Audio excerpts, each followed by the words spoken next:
Hey guys, and welcome again to my channel. Today's lesson is about combining means.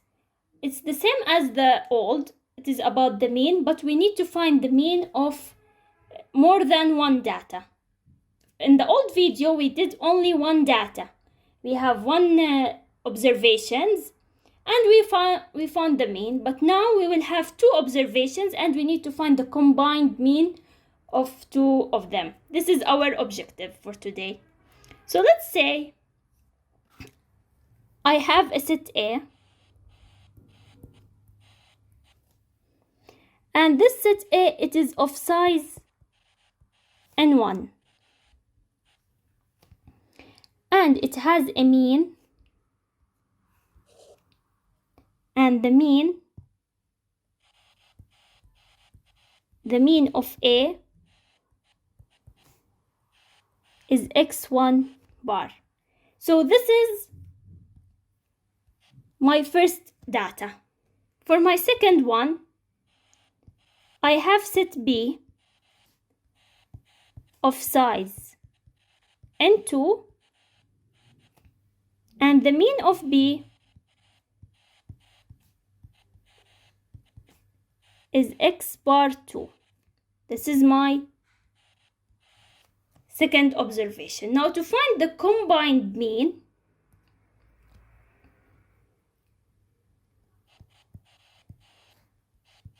the combined mean of set A and B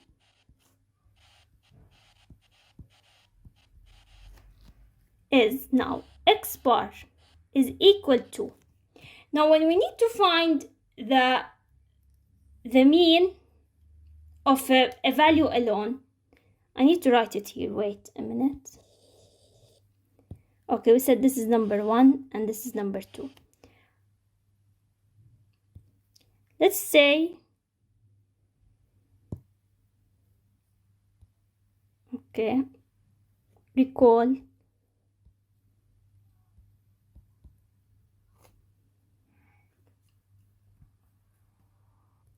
okay, so let's recall the mean formula. It is x with the summation of x divided by n. Now here we have the mean of the observation and the number of observation. But the formula to find the mean, we need to find the summation of x. So to find this, what we will do n1 multiplied by x1 bar plus n2 multiplied by x2 bar divided by n1 plus n2. It's like we found the sum of the observation for set A and set B of set A and B, then we added them together, divided them by the total number of observations, which is n1 plus n2, or you can do it, stick to this formula, don't do the summation of x for A alone and then for B then add them. This is better. n1 multiplied by the mean plus n2 multiplied by its mean divided by n1 plus n2. Let's take an example. Okay, so here is an example. The mean of a sample of 25 observation is 6.4. So this is the mean. This is 6.4. Let's say it's x1 bar. It is 6.4. I said 64 before. I'm sorry. And the observation, yeah, it is 25. So my n1 is 25. Okay, this is what we have, the first sentence. The second, the mean of a second sample of 30 observations. So my n2 is 30. And the mean is 7.2. So x2 is 7.2. Calculate the mean of all 55 observations. The mean of all 55 observations means the combined mean. This is, they want the combined mean. If you want to make sure, 25 plus 30 is 55. So yes, this is what they want, because the mean rule, it is x bar equal n1 multiplied by x1 bar plus n2 multiplied by x2 bar divided by n1 plus n2. So my n1 is 25, my n2 is 30. So when we add them, it is 55, and they want the mean of all 55. So it's correct. Now let's plug in the formula. n1, it's 25 multiplied by 6.4 plus n2 is 30 multiplied by the mean for x2, 7.2, divided by, you either can write 55 or 25 plus 30. It doesn't matter. So my answer will be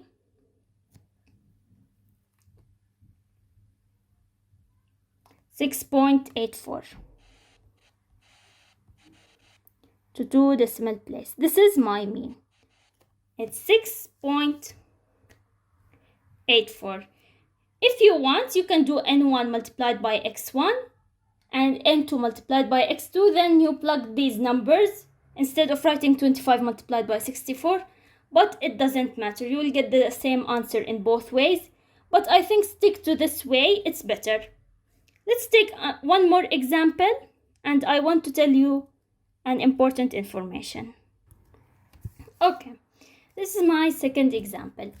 The mean marks for an exam for 3 classes are as follows. We have 3 classes now, not 2 like the example before. Class 1 has 12 students and their mean mark is 78%. It's given in percentage. Class 2 has 16 students with the mean 84. Class 3, 18 students with the mean 54%. Work out the mean percent mark for all 46 students. What we said about this information, they need the combined mean. So we write the formula. Now here we have 3 classes, not 2. So what we will do, it's n1 multiplied by x1 bar plus n2 multiplied by x2 bar plus n3 multiplied by x3 bar. I didn't do anything. I added a third n and the third mean for it, and down it will be n1 plus n2 plus n3. Now when you add 12 plus 16 plus 18, you will get 46. Now let's say this is the n1 and it's x1 bar, and this is the n2 and x2 bar, and here is my n3 and x3 bar. So first I have 12 students multiplied by 78%. We want them in percent. Plus 16 multiplied by 84%. Plus 18 multiplied by 54%. Divided by 46. And we'll round it to the nearest whole number. So it's 71%. Now here, of course, we will not put the percentage sign in the calculator. You will do it without, because it is given for me in percent and it wants the answer in percent. So no need to write it. Only you need to put the percentage sign in your final answer. Okay. So now I want to tell you when to use the mean, the median, and mod, and when are their uses exactly. Okay, so we'll start with the mod. When do we use it? Or when it is the perfect time to use it? So the mod, it is used when data is quantitative or qualitative. For the mod, it doesn't matter. It is for both quantitative and qualitative.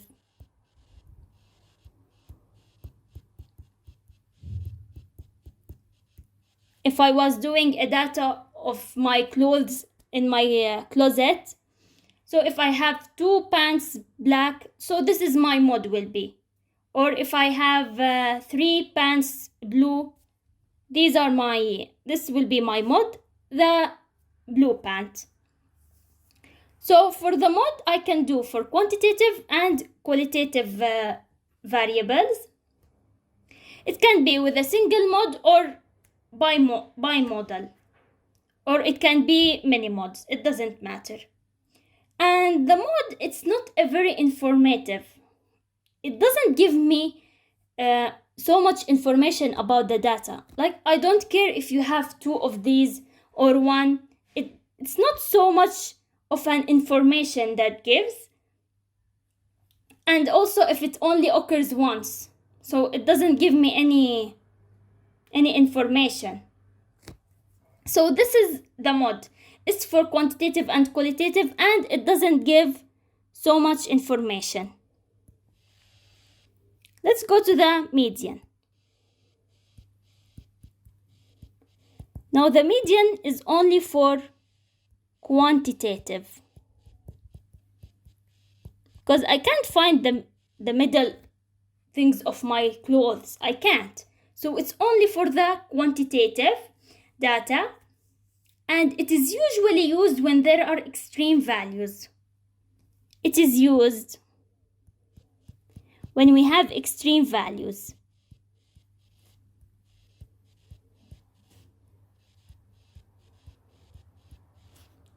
What do I mean by extreme values? I will do an example, but I want to give you now an example. For example, I have these numbers that we said median need to be arranged. 1, 2, 5, 7, 9. And then let's say it's 25. This means an extreme value. Like my numbers are 1, 2, 5, 7, 9. They are all the small digits. And small digits. But the 25, it's so big, and there is a big gap between the 9 and the 25. So my 25 is called as an extreme value. And it doesn't affect my median. I can cancel them out or do the median way. Let's say I will cancel them out. Okay, we'll do 5 plus 7 divided by 2. And we'll get the median. If here I have 10, 11, 30, 400, I don't care. My median will stay the same. So the median is not affected by extreme value. But my mean here, it is affected by extreme values. It is also used for quantitative data. And the mean uses all pieces of information. We take all the numbers. We use all the numbers because we add them, the sum of the observation divided by the number of observation. And it gives a true measure of data. Because we use all the pieces of the data. Because we use all the pieces of the data, it gives a true measure of the data. This is the best measure of location, we can say. But however, the mean, here is the mean, is affected by extreme values.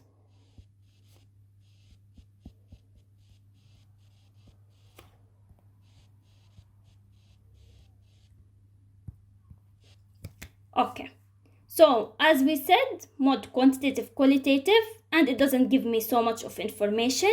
Median for quantitative, and it is used when we have extreme values because it's not affected by extreme values. The mean, it's also for quantitative, but the mean will be affected by extreme values. Let's take a simple example. Okay, here I have my observations. I need to find the mean, median, and the mod. And then I will add one more question so that you can understand what do I mean by extreme values. So first, if we want to find the median first, we need to have my observation in order. So first 15.7 it will go, then 16.1, then 16.2, then it's 16.7, after that 17.4, 18.6, and then 47.6. Now as you can notice, this is my extreme value. It's 47.6, it's big. And I have 18.6, then it jumped to 47.6. So it's called an extreme value. So now to find the median, you can cancel out or use the formula. Let's use n divided by 2. So 1, 2, 3, 4, 5, 6, 7. 7 divided by 2 is 3.5. We will round it to 4. So where is my fourth number? 1, 2, 3, 4. It's 16.7. So my median is 16.7. Okay, what about the mod? Is there a mod here? No. So I don't have a mod. So see, the mod is useless. It doesn't give me any information. Here I don't have a mod, I didn't use it. Now for the mean or the x bar, it is the summation of x divided by n. So we will add 15.7 plus 16.1 plus 16.2 plus 16.7, 17.4, 18.6, and 47.6. I will get 148.3 divided by 4, 5, 6, 7 divided by 7, and I will get 21.2. So my mean is 21.2.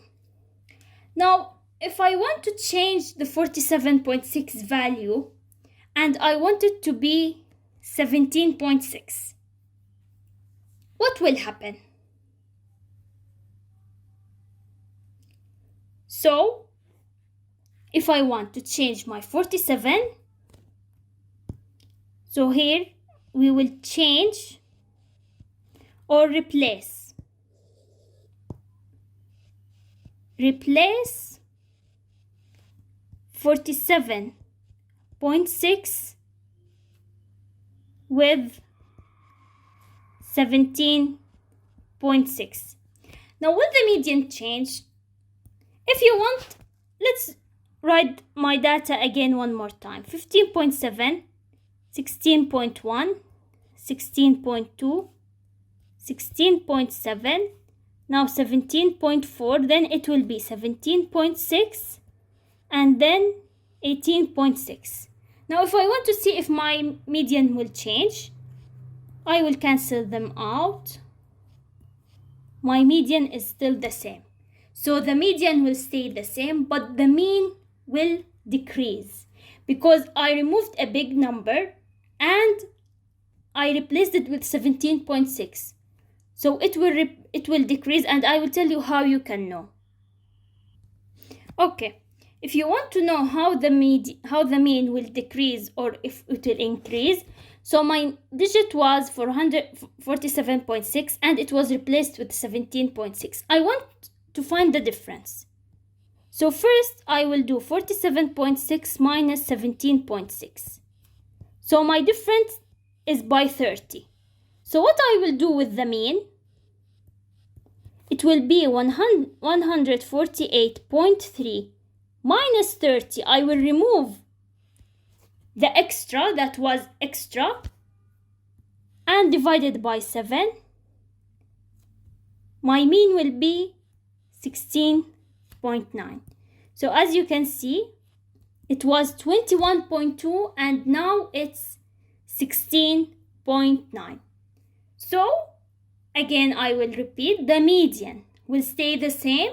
it will not be affected by an extreme value, but my mean will decrease, and sometimes the mean may increase. We don't know if it was, for example, if it was 17.6, I added 47.6, it will increase, not decrease. So this is all for today. Hope you enjoyed the video, and I hope it was useful. And I want to thank you all for watching. Please subscribe, like, and share.